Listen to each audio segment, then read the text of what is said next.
Hello and welcome to Talking Live. I'm Dr. Robi Ludwig right here in Star Shop Studio in Times Square.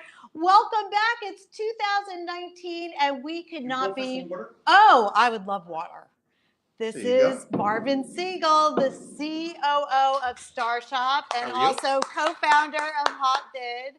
Pleasure. Happy New Year. Thank you. What do you got going on tonight? Oh, we are so excited. We have Dr. Lillian Glass. She is like the first lady of communication. She has written she's written 18 books that are in every language imaginable. Wow. She's worked with celebrities. She's worked in the court systems with criminals. She's going to analyze certain celebrities that are out there. Not us. Okay. Yeah, we don't qualify. Okay. She's also going to help us understand how to know if someone is really into you or not. She's offering a gift to some of our viewers today. We're so excited to get to that. So she's all the way in from California. She does everything. It's amazing. It's hard to remember everything she does. Awesome. Well, I'm going to go run the show. Well, and before I do that, no. Before I do that, every Wednesday at 9:00, we have our Hotbid watch of the night. Wednesdays at 9:00. Yeah. This is a Sub-Aqua 1. Absolutely fantastic watch. It's one of the first of the Sub-Aqua series from Invicta. Exciting. And no, it's a very, very cool watch. So I'm going to close this up. I like the box. It's very, very cool. And I like your watch too, but that's an aside. Thank you. It's another Invicta. So I'm going to go do my thing. All right. We'll have our guests come on. All right, great. And also we'll have a link to Hotbid. So if you want to find it, you'll know how to get it because people are very excited. Lillian! Robi, I'm so happy to see you. My favorite person. So happy to see you. We feel so lucky. We've been talking about having you come on for a long time. Yes, and I've wanted to be on, and I'm in New York, and I've said I have to be on your show. I don't know if I ever told you this, but before we actually met and worked together, I was a big fan of yours based on your book, Toxic People. Oh, thank you. And I remember at the time, I think I was working with many toxic people, and I found it a very helpful guide. That was one of the main, you've written 18 books. Yes. In fact, I could go off because they all sound so interesting. Talk to Win, Confident Conversation, The Body Language of Liars. We have also just a sampling of some of the books that you've written that are in multiple languages. But you actually coined the term toxic people. Toxic people. Back in the day. Yeah. And toxic people are people that make you miserable, people that don't support you, don't make you feel good about yourself. Right. And we all have them in our lives. And, I came up with 31 types of toxic terrors. And they're different. What's toxic to one person isn't toxic to the other. Yeah. Like some people can handle a person who's narcissistic. They think, oh, they're interesting. Go ahead, talk about yourself. Whereas other people are just nauseated by hearing them. And some people can handle... And some people are toxic for everyone. Yeah, that's true, too. Some people are toxic for everyone. What got you interested in the language of body language? Well, it was interesting because in my practice, and I worked with people helping them improve the way they spoke, their voice. And then I worked with a lot of actors and actresses. At first I worked with people... Name a few, because it's Dolly Parton, Dustin Hoffman... Princess Diana, Julio Iglesias, Sean Connery, Nicolas Cage, Will Smith, Andy Garcia, the list goes on. And in working with celebrities and actors for the different roles they would do, I would be like a mini director. Directors would often hire me, or producers would say, hey, can you work with them on this character? And I did. And I really got to learn so much about not only the show business, but about how to deal with people, especially at that level. And there is a difference of how to deal with the super celebrity client. Is there? What's the difference that you notice? I think the difference is you have to be super sensitive, super tuned in, and be able to tell the truth in a very in a way that they can hear it. In a careful way.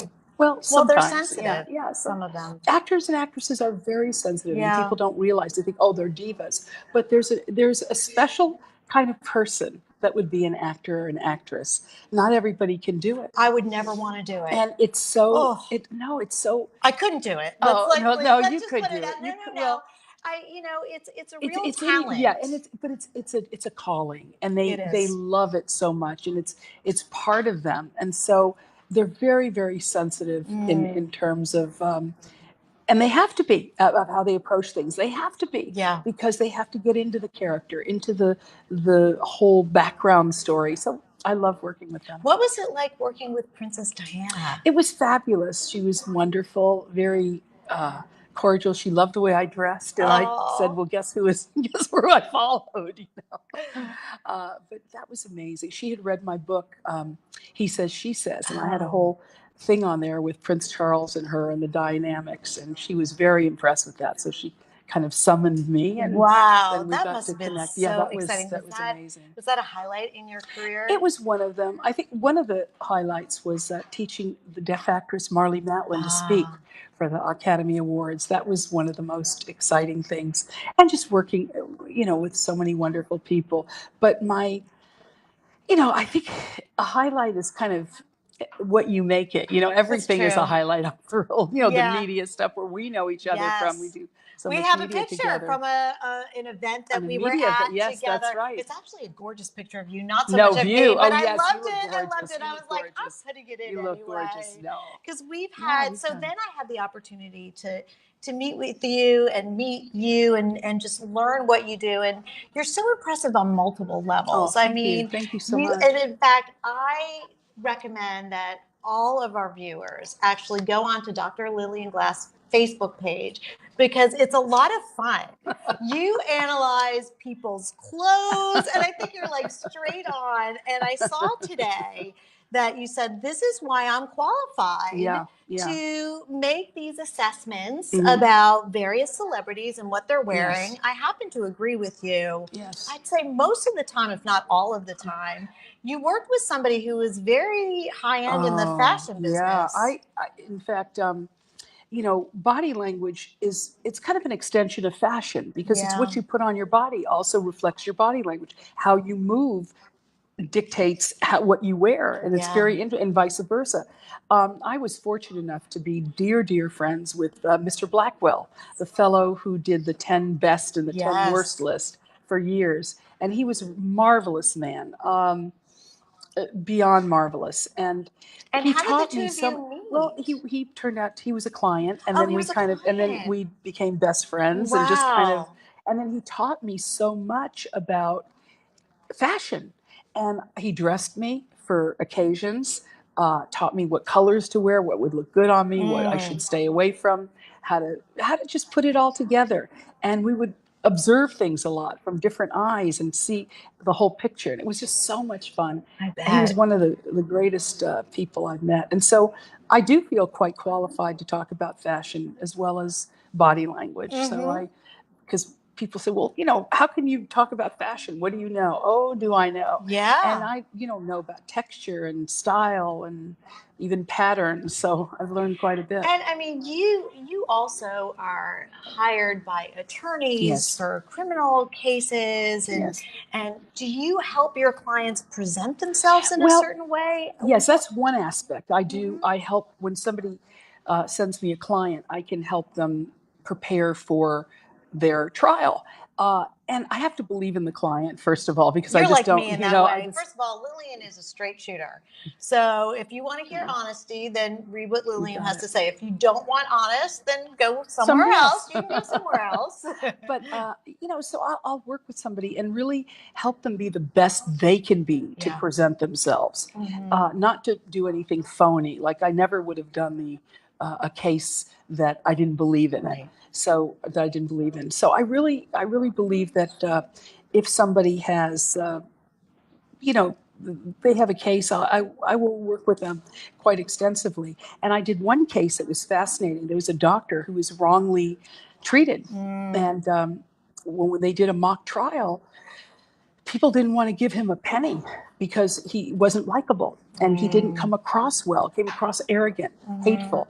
And then we worked together, and he got a $30 million. Wow! I hope you got a large part of that. No. Oh, I just get paid when I for my feet. But that was quite exciting. That must feel so rewarding as well. That's one aspect. And then the other thing that I do mostly, which I love, I'm an expert witness, and people send me deposition tapes, tapes of just general tapes. tapes of surveillance tapes, and I analyze what's really going on, what's really happening in the dynamic. Did that person really do that crime based on how their dynamics are? What is really going on? Are they lying? Are they telling the truth? And, I've got a case right now where there's just deception after deception after deception. It's a pretty high profile case. So did that's you have any exciting. feelings, and we don't have any pictures of this, but we do have pictures of celebrities a little bit later on. Chris Watts, of course, who was the man who killed his 2 young girls and his wife, and the Facebook photos and the video looked also beautiful and perfect. Of course, when he was interviewed about, where they were after they went missing, that was pretty clear that he was lying. And you could tell. But before then, from the beautiful pictures, did you see anything in retrospect? Well, it's interesting because you can tell the smiles are very tense and very phony. You know who you could have seen it more with than this Chris Watts? You could have seen it with Peterson. Oh.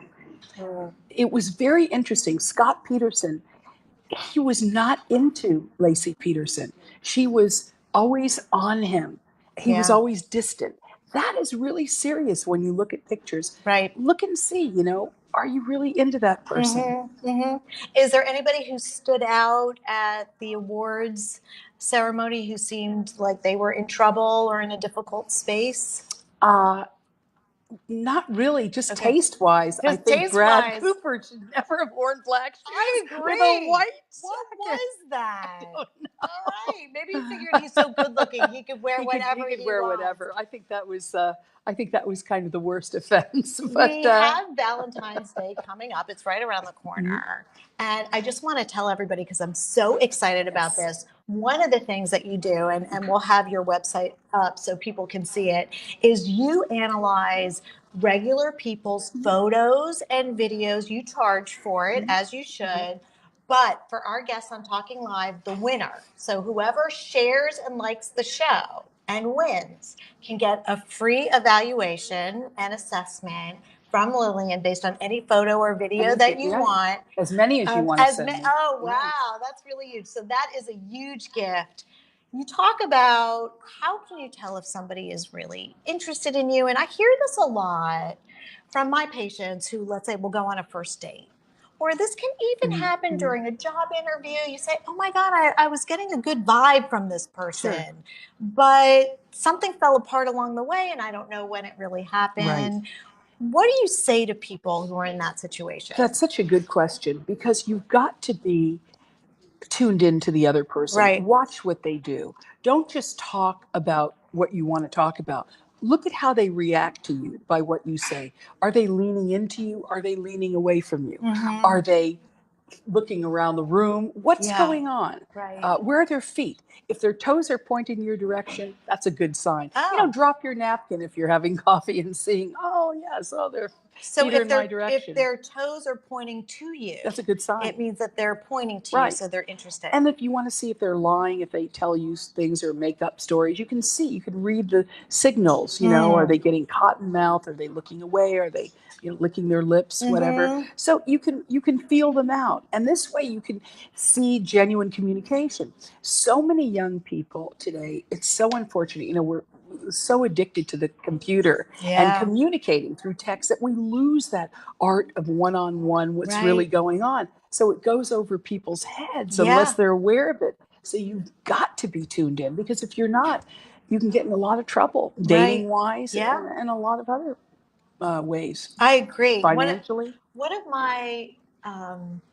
my fun things that I love to look at, it's just a mini passion of mine. It's fun to look at celebrities. Oh, yeah. And we were talking a little bit about just some of the celebrities that you could evaluate. And I'm so dying to hear, because I follow you. So I read whenever you're doing an interview, whatever you've written, I'm like right there. And I know that you've spoken about Duchess Kate and Duchess Meghan. We have a picture of them from recently. I guess they were walking to church or coming from church. I'm not exactly sure what the order was, but I'm just wondering what your assessment is of their relationship, because a lot has been said that they're not best friends, they're not enemies. But Right. what do you think's really going on? They're very different. They've had different life experience. They have had different educational experiences. They've had a complete, across the pond. Literally, they are across the pond in every way. Initially, I think there was a camaraderie, there was a warmth, but I think they're realizing that maybe they aren't each other's cup of tea. And when you see them together now, there's a lot of tension. There's a lot of tension in the jaw. There's not that crinkled smile. There's something going on. So with all the gossip that's happening, something is happening because you could see it body language wise. Yeah. Well, from what I heard, I don't remember what gossip columnist said this, but supposedly Kate felt used by Meghan.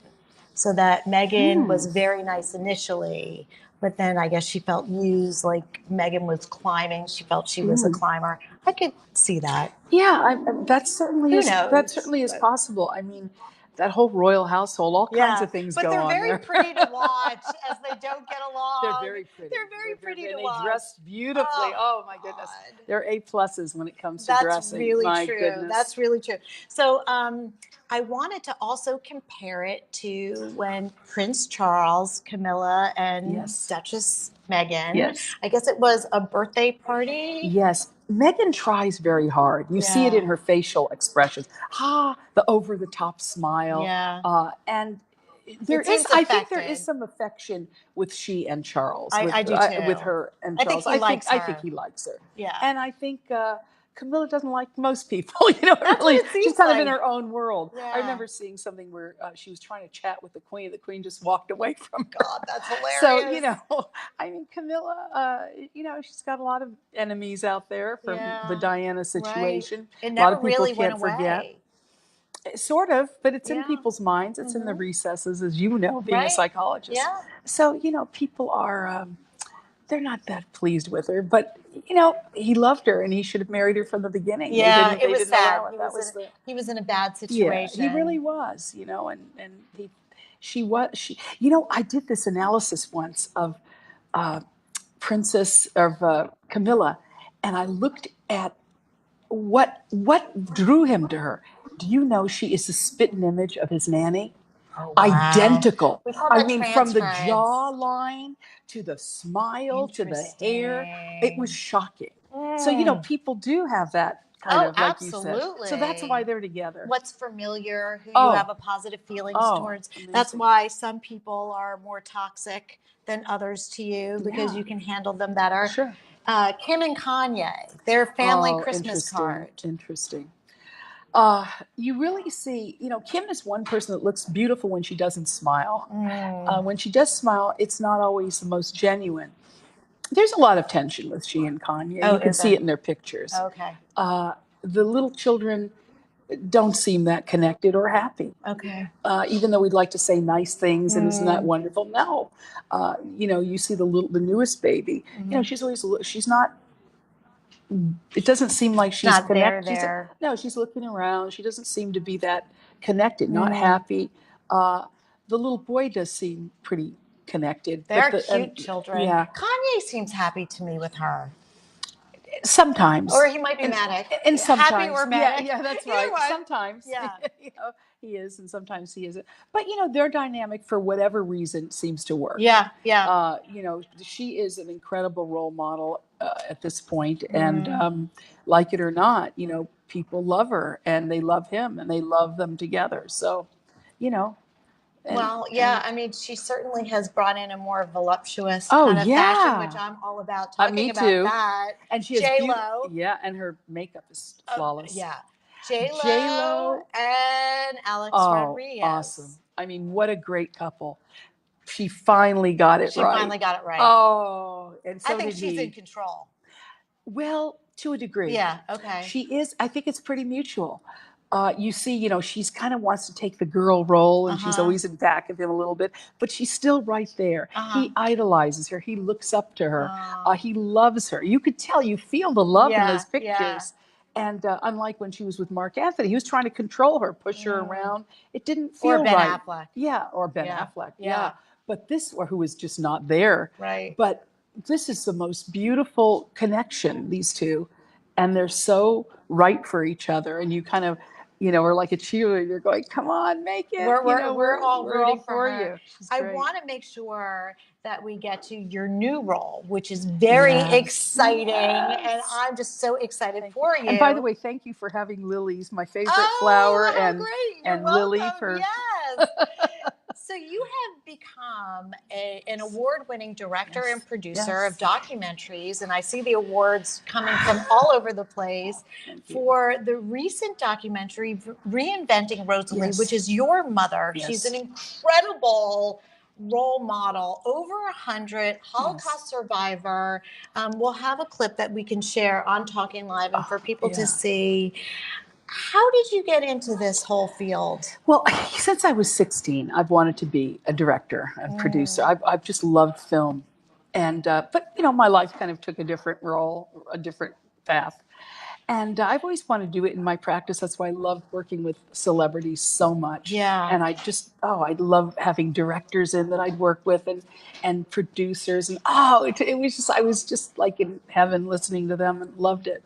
And then how this came about was so amazing. One day my mom was wearing tight shoes. And I said, Mom, you're never happy unless your feet are happy. She says, I say that. I said, of course you say that, because you say say a lot of good things. Yeah. You say, I have about 100 of your sayings. And she says, you do? I said, yeah. She says, why don't we share that with the public? And then we'll write a book. I'll write a book about this. I said, absolutely, done. So she wrote a book called Rosalie Glass, 100 Years of Wisdom to Guide You Through Life's Ups and Downs. And it was so cute. We had our family doctor, his name is Dr. Robert Heisinger, the doctor on The Biggest Loser. And he's a wonderful human being, wonderful friend.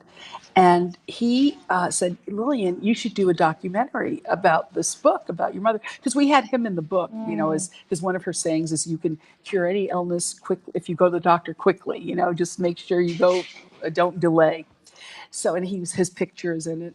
And he says, yeah, you should do a documentary. I said, well, how do you do that? He said, I don't know, you're smart, you'll figure it out. I go, great. And I thought about it. I said, I've always wanted to do that. How do I do it? So I was a professor at USC at one time. So I called USC Film School, which is top of the line. And the professors there, the heads of the department, gave me so much time and taught me the basics. What do you do? I read every single book on how to be a director, how to be a producer. I purchased everything on Amazon. And then I wanted to do it. And then I said, okay, now how do I get a cameraman? So, actually, the professor from USC introduced me to 3 directors, and he said the first director was too busy. The second director, we had a different vision. The third director was a young guy from South Africa, and he said, you should be a director, because with your personality and you've got the vision, go for it. And that's when I bought all the books and read everything and went to see a movie about Cecil B. DeMille. And we have a picture from, what premiere was that? This was a pretty important premiere. Oh, that was the Cannes Film Festival. That's where, I mean, you must be so proud of yourself. Oh my God, I'm honored. The film has taken off a life of its own. And such a worthy subject, because your mother is just an incredible spirit. She lost 2 children in the war, and then one later on, and she's like the most positive person. But it is, and what's beautiful is of this film, and why it's really hitting people, and especially millennials, believe it or not. At 86, she became an actress. At 90, traveled the world. At 94, was in a beauty pageant and was Miss Congeniality, won. At 97, was in a Super Bowl commercial. 99, wrote that book that I was talking about. And at 100, rode the sled dogs in Alaska. 101 goes to what a role model. That's what I mean. What was hardest about doing a documentary about your mother? Because I would imagine interviewing her, because it's hard. So I had my cinematographer, and he's wonderful, Marcel Mellon. I love you, Marcel. You're the best. And he just did such a great. In fact, he's coming to New York to film my new documentary. That's great, which we're going to you're going to do. Together, yes, which and we're that doing. Is about what you want to give a plug. It's about police brutality. Terrific. And I'm interviewing Bill Bratton and some. I mean, it's going to be a phenomenal. Well, I'm honored to be a part of it. Well, I'm honored to have you. You're like super. I mean, I think the world of you, Robbie. You're just amazing. Before we let you go, we have to do the quick 5, because your fans want to know a little bit more about you. What accomplishment are you most proud of? Being a good daughter. And you are an to my amazing parent, daughter. to my mother and father. I was, I think, mean, and just loving your family to the point where you can, you just go all the way. and that's sometimes rare, or at least maybe in my business, I think it's rare. If you could read minds, who would you want to read? Who would I want to read? Well, I think Matt Damon. There we go. Because I'm trying to get him to come to my mother's Well, birthday let's put it out party. there, Matt Damon. Matt Damon. If you were there, we want to invite you to my mother's Rosalie 102nd. wants to meet. Yes. Out of all the people in the world, she wants to meet you. She wants you. So let's make that happen, Matt. Just saying. Yes, yes. Who would play you in a movie of your life? Probably. That's a great question, and it's funny because I do have a film that's coming that I'm developing right now that has a lot of me in it, based on the book Toxic People that I wrote. I think somebody like somebody with a great sense of humor. I'd like to see, just somebody that's a great question. And again, it would be somebody that has a great sense of humor, like a Sandra Bullock. I think would be great with blonde hair. The last few people that we've actually asked that question, since I've asked them, they've actually had people cast in roles about them. Really? Yes. Gretchen Carlson was one of them. Oh, amazing! Yeah, amazing. I don't remember who she said, yeah. But I know she wanted her mother to narrate her life. I think Sandra Bullock, because there's a lot of passion. Oh, yeah. And if I had to do a film, which I'm also doing, about Rosalie, a feature film on this documentary, I would like this beautiful, beautiful woman who is Charlotte Johansson. Oh, okay. I don't know and her, I think but... I think she would do beautiful. Well, who would know better than you? Yeah, really, because I would think you'd be very carefully curating who would get to play your mom. If you were arrested with no explanation, what would your friends and family assume you had done? They would laugh. They would laugh? But what would they think you did? Nothing. Oh, No, they probably think, well, let's see. What would I have done? It would have been a mistake. A mistake. See, my family wouldn't say that. They'd be like, uh-oh, what did Robbie do? No, they'd probably think it was funny or a mistake. Yeah. So in 40 years, what will people be nostalgic for, do you think? For me or for just in general? I think communication and warmth and maybe and a eye hug. contact. Yeah, and a hug and a kiss and really dear friends, and not superficial internet friends, and not superficial relationships. Yeah. I think that's what people will be amazed with. I agree. Having people that really care and would go that extra mile for you. I agree. Well, I am so happy you could join us on Talking Live. It was wonderful. And I'm so thrilled for our audience. The winner will get a free reading based on a photo or video that's great for also women who are curious about their man or vice versa. That's beautiful. And also keep a watch out for Lillian and all the projects she's doing, and also watch her on her Facebook page, because she has just so many great insights that you're going to want to read and keep up on. We'll have a link also to your website so people can find you and get all the 18 books that are in every single language. Is there more than 18? A little more, but that's okay. That's all right. I mean, it's really hard to keep up with Lillian. But anyway, so glad you joined us. We are so happy to have you back in 2019, and we'll see you again next week. Beautiful.